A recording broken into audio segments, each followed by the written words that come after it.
Hey, hello everyone. Welcome to our final bonus video of the Stealing from Shakespeare workshop.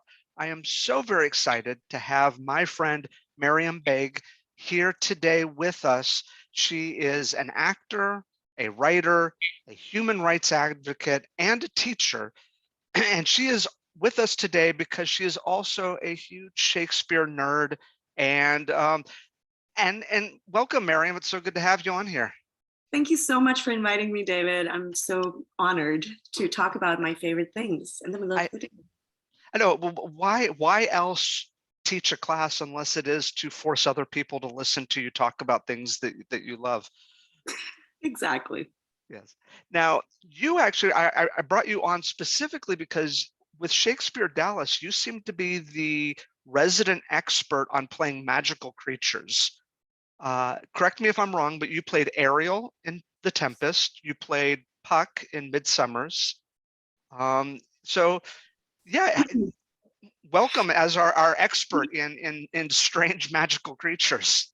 Hardly an expert, but definitely a lover of all the strange magical creatures in Shakespeare and elsewhere. With Shakespeare Dallas, I had the opportunity to appear in their 5-year long offering of reading the entire canon, the 36 Shakespeare plays. And then whenever I have a chance, I opt to play gender neutral roles. For example, for Lear, held back on being Cordelia, but really wanted to be the fool. And so I like the strangeness of not accepting or doing roles that you might be at once considered for. So I like the whole strangeness of it. So I practice it in my actor life as well. Nice. Well, why don't we talk a little bit about, so in Shakespeare's plays, you have ghosts, witches, fairies, sprites, omens, prophetic dreams. As a fantasy writer, I would like to claim that Shakespeare is also a fantasy writer. Um, but I'm wondering, since this is a writing class for writers, what can writers learn from Shakespeare about these elements that he uses? Um, one of the quickest ways that you can ask an audience to suspend their disbelief is to give them a mystery world, right? Yeah. A mystery world where the rules are unclear until you start fleshing them out, where what you do in your regular life is not how it might happen. Now, Shakespeare, um, he received a lot of criticism from his contemporaries that he was too wild, etc. I think Shakespeare was really a lover of nature and what is really science but unproven magic. And so maybe I'm just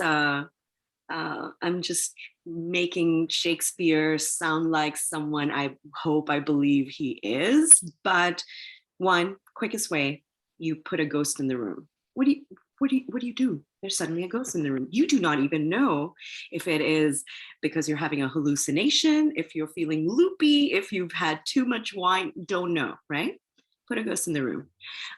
What is the quickest way to also then bring the audience together? Because the more specific you make your characters, which you will find the ghosts, the sprites, the fairies, they have full on personalities. Hamlet's father's ghost appears maybe 4 times in the play. Mhm. And in those brief conversations or brief appearances, just by what he's wearing, just by what he says, lets you a great insight into who he is. And you start to have feelings for a character that's just an apparition. And at one point, just a voice that says, swear from down the stage. So, quickest way to bring someone into a story, ask them to say, well, the rules are bent over here. And then making those characters so human. Like sometimes you look at your pet, your cat, who looks at you disapprovingly. How do you know the cat is looking disapprovingly at you? And that is so strange. But by giving that cat a human trait or a feeling how you respond to it, you instantly make that cat more believable, even though how could it be? The cat Yeah. doesn't have the same brain as us. So that would be my first observation about this. Yeah. Well, and I think it's interesting you mentioned kind of Shakespeare, his love of nature. I mean, he grew up in the country, essentially. He did not grow up in London. He grew up in Stratford-on-Avon. And so, I mean, I don't know. I didn't live back then, but I would imagine that living out in the country, you did get exposed to more fairy tales, more sort of folk wisdom. Hmm. Well, Mercutio in Romeo and Juliet talks about a lengthy dream about Queen Mab, which is more Shakespeare's hometown and not like in fair Verona. And also, there's a great story that I heard about Shakespeare being a child and being taken to a fair, a 3-day long, I think it was a couple-day long fair, because Elizabeth I was coming to vacation close by. And so the townspeople put on great entertainment, and there was song and dance, and there was a tableau where mermaids were riding dolphins and singing, etc. And then in Midsummer Night's Dream, there is actually a place where Oberon describes to Puck that we sat at this bank and you don't remember, but I do, the Virgin Vestal came by and the mermaids were riding the dolphins, singing the most dulcet tunes. And so he took what he saw and observed as a child in real time and then creates this fairy world. And then Oberon tells you that that was true. So, second tip, I guess, would be from Shakespeare is taking everyday magic and turning it into fantastical magic, Yeah. and then getting critiqued by other people saying, "Why are you so crazy, man?" So, Yeah, I think that's a great point. And actually, I think, let me see if I can grab it. I think that that reference you talked about, the fair, I read that in this book, actually. yeah, at this point, David, as you must be discovering, and I have discovered, you geek out so much about a topic that you're like, did I read it? Did I hear it? Who should I attribute this to? I did know. Yeah, I love A Midsummer Night's Dream, so I have like studied it inside out, and but I love other plays as well. Even in the most domesticated stories that Shakespeare tells you, for example, Merry Wives of Windsor, they're pulling this hilarious prank on Flagstaff. And if your audience hasn't read it, just go read a summary of the play. You'll know what I'm talking about. But these two ladies are trying to pull this boisterous sort of womanizer dude into a trap. And in the very human hilarity of it, suddenly there's a magical, mighty oak that does its thing, Yeah. So there's like an element of Jupiter on an eagle descends upon from the skies in Cymbeline, which is one of his later works. So I love it. It's great. Oh, And of course, then Shakespeare concludes his career by writing The Tempest, which is all about magic. yeah. Well, and we talked a little bit about it. You talk about blurring the boundaries, the suspension of disbelief. There's the boundary between the audience and the stage, between what is real and unreal.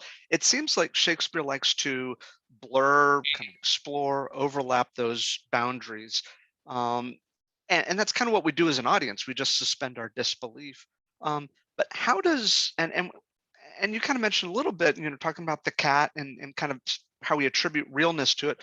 But how does Shakespeare make these fantastical characters seem real? What does he do so that the fairies and the sprites, all of a sudden, we identify with them?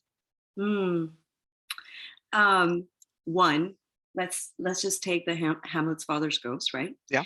The first time actually Horatio sees him, he's where the ghost is dressed in full military garb.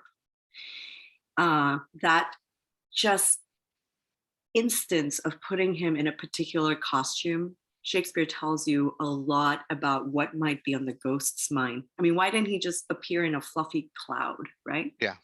When the ghost pops out of a closet, literally in a scene, and then chides Hamlet and says, "Why haven't you avenged him?" He's wearing a nightgown, And then in the very fantastical part that the ghost says that, "Oh, the reason I'm lingering, I'm in purgatory, is because I didn't receive my last rites, because I died in unnatural way," and all that. Great. That's just ghost speak, right?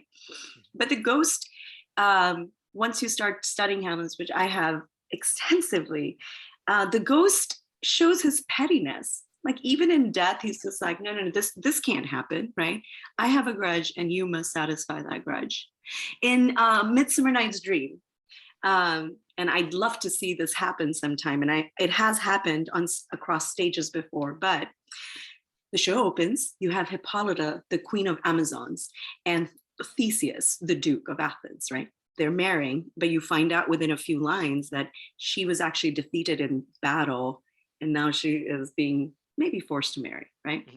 So there's that little couple. And then we have Hermia, who's being forced to marry Demetrius, even though she loves Lysander, right? And then suddenly we shift to the fairyland, and there's domestic lover squabbles happening between the king and queen of the fairies. And each couple is sort of reflected into each other, which makes Titania and Oberon fighting about who gets to keep the little Indian boy more human. Really, you have fairy powers, you have magic, and what you are squabbling about is a very tiny, petty issue.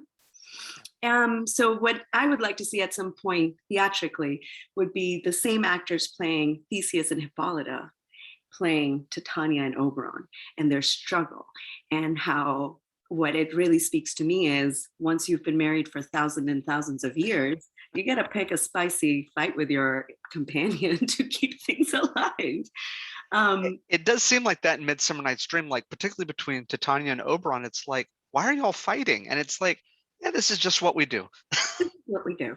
And the first time they meet, actually, and this is great because there's some great descriptions, when they meet and they talk, and she's like, oh, ill met by moonlight, proud Titania.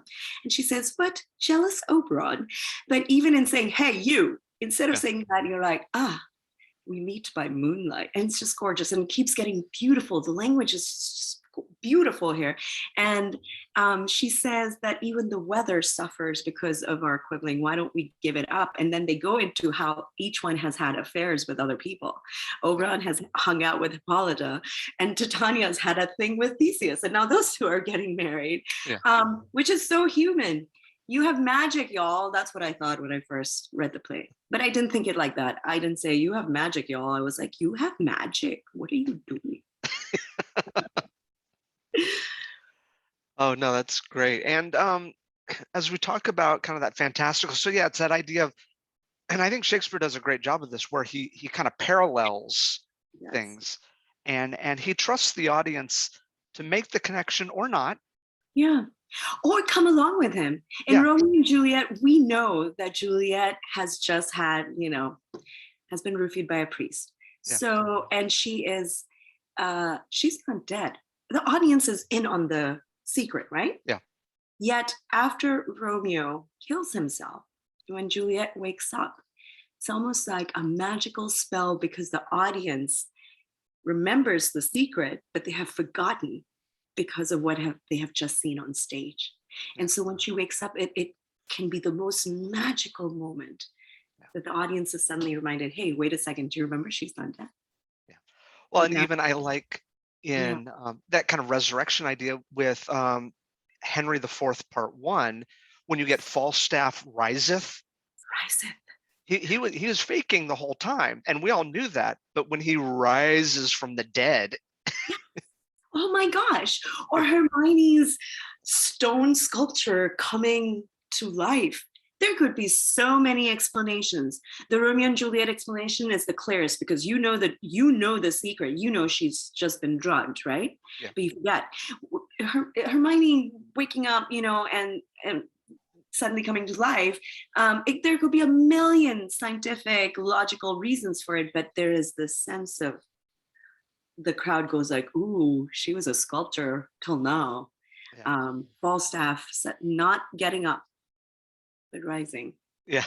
Exiting, not just walking out, but pursued by a bear. These are all just mad, amazing, fantastical things that instantly takes a reader, a watcher, an audience, and puts them in my opinion, in a state of euphoria to see that magic happen, which is why using fantastical elements. I'm not saying every writer should do that. It may not be your cup of tea, but can you imagine you're like a hard-hitting cop and you were shooting guns and you're pursuing, criminals, but you also have a ghost in your passenger seat eating ramen noodles with a, plastic fork.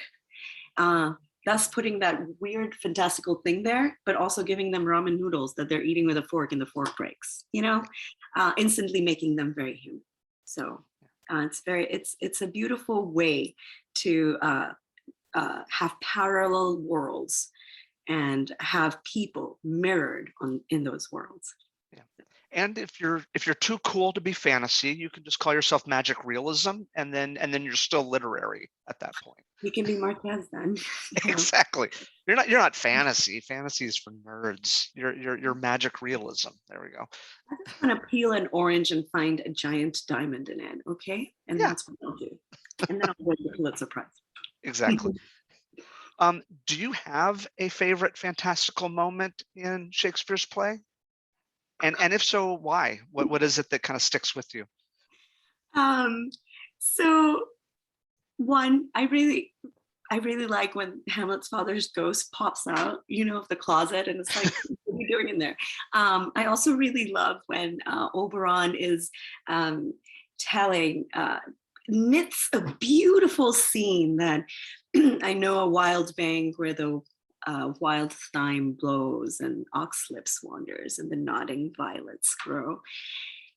He's saying all this beautiful thing and then suddenly says, I will take the juice of this flower and rub it in her eye and make her full of hateful fantasies, So I love how in the beauty of language, suddenly he's like, but my most favorite scene is in Shakespeare, or instances when the four lovers in A Midsummer Night's Dream have been accidentally given the flower's juice. Both boys have been, so they both have fallen in love with Helena, and Hermia is like, what is happening? And Oberon's like, Puck, this is thy negligence. And Puck is like, okay, I'll make it right? So he creates a fog and nobody can see Puck, but he's there messing with them. And he is like, Lysander and Demetrius come with sometimes sticks and they're like, I'll fight you cheek by jowl. And they're fighting, but they're really fighting with Puck the Invisible. So the hilarity of that scene, and if done well, the physical comedy of that scene, and how they are just like, the girls are tired and they're like, I can no longer go, and Puck trips them, makes them fall, and they all fall asleep. And then he takes the other flower's juice and does a beautiful concluding, I like to think of it as a poem. Yeah. When he says, Jack shall have Jill, naught shall be ill. The man shall have his mare again, and all shall be well. And that is one of the most magical scenes that I've read and I love. I love Prospero at the end of the Tempest, describing how magical and fantastical these worlds are, and we could not even wrap our brains around them, because we are such stuff dreams are made of. We're just this tiny speck of dream.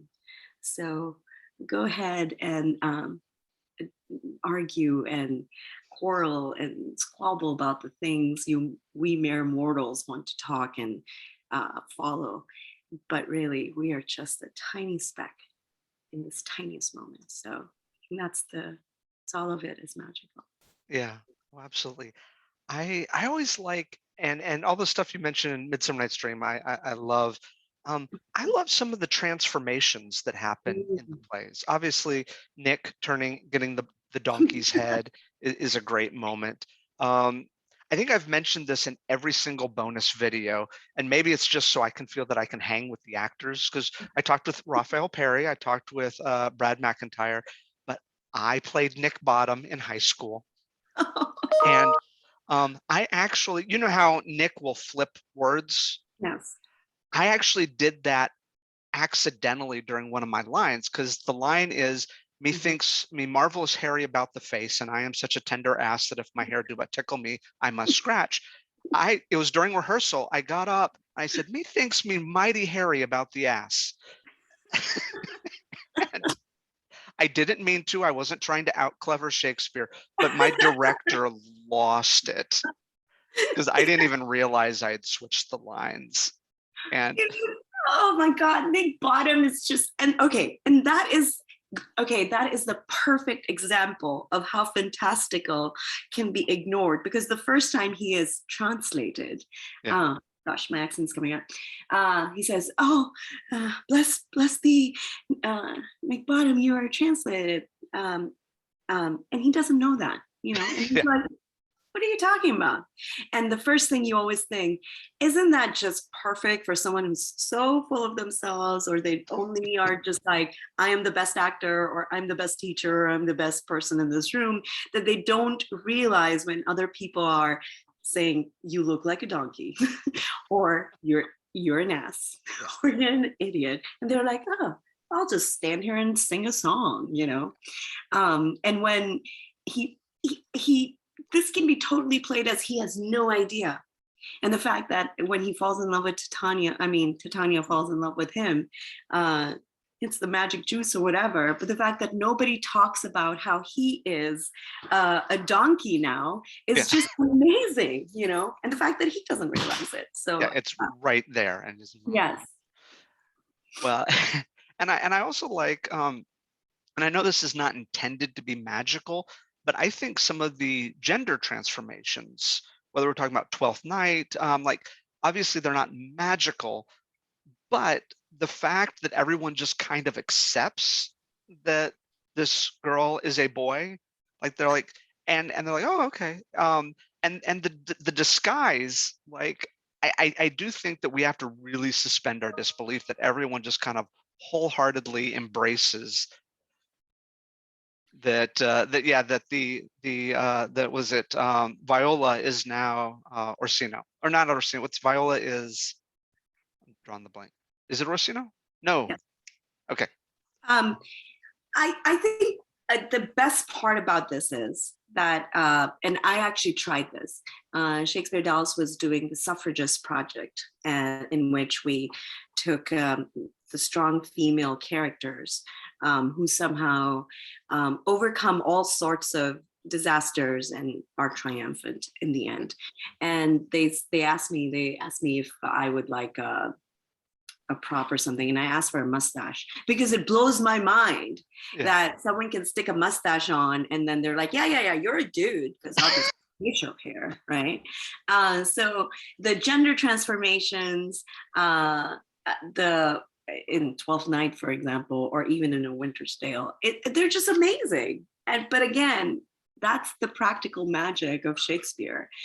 He's not only asking you to believe in fairies and sprites and goblins, hobgoblins, but he's also saying that, ignore the cod piece, Yeah. because this is, so anyway, yeah, I just love it. Oh, Cesario, that was the name. I Yeah. got stumped on. Well, and let me ask one more question. I know you and I could probably keep talking and talking, but um, you are not only an actor, but you're also a writer. And I would say, as writers, we tend to absorb everything that we take in.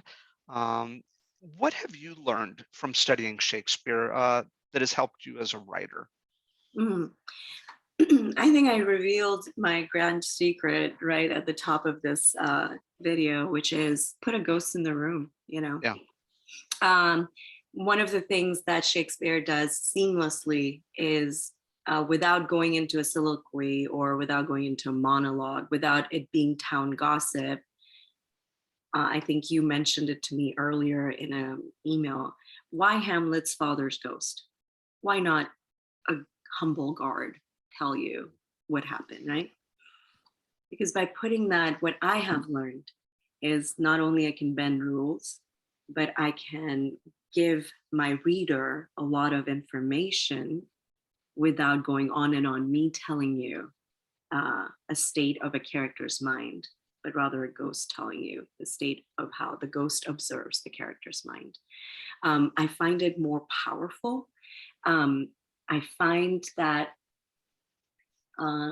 just quickly moving from the court of Duke Theseus and Hippolyta being married in that court to the forest, where by the moonlight Titania falls asleep with her little Indian boy. I find that moving seamlessly into those worlds and going back and forth is a great way to give you the perspective from what is considered civil and what is considered wild.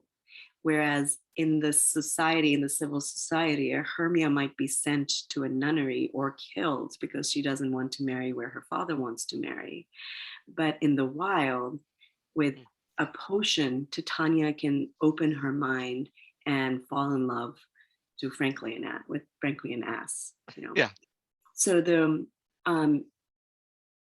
one thing that I've really learned, and I strive for it, I don't have it at all, dear class or dear David. I don't have it.